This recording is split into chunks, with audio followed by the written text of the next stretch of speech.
Manao ny tatitra ny asa vita nandritra ny taona lasa enina ny médiateur de la République. Ity rafitra ity moa dia fantatra eo amin'ny sehatra sosialy. Miaro ny zony vahoaka ary mpanelanelana raha misy ny tsy mahafa-po amin'ny jidy avoaka ny fitsarana ny médiateur de la République. Fitarainana mihoatra ny 150 ny dinian'ity sampany nandritra ny taona 2024 araka ny tatitra nataon'ny médiateur de la République Ramatoa Andreas Monique et Soavelo Mandroso. Ny tranga amin'ny resaka ady tany ary ny tsy fanajana ny zoma olona ny tena betsaka voaray. Amin'izao fotoana izao miavesaka le resaka tany, le ady tany hoe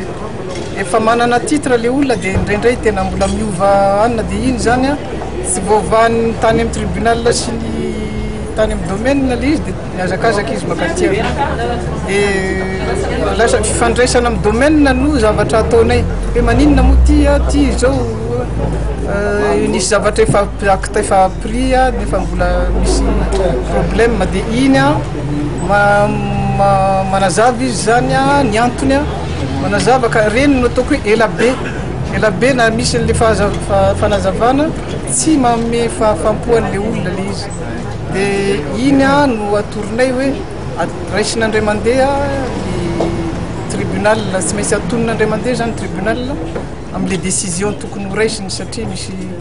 ataontsika hoe raha ohatra ka faux le izy faux usage de faux misy ny efa tratra zany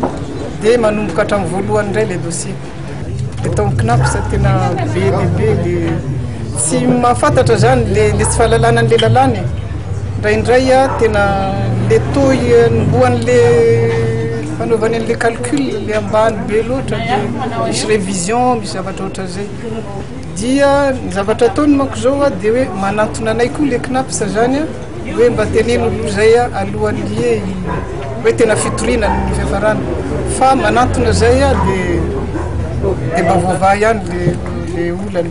Ny tsy fahalalana ny lalàna misy no anisan'ny olana tena mahatonga fitarainana izay nambarana fa miampitombo raha oharina tamin'ny teo aloha. Misy ankonitra angany faritany kanefa mbola mipetraka olana ho amin'ny médiateur de la République ny tsy fahampinetimana rapoly.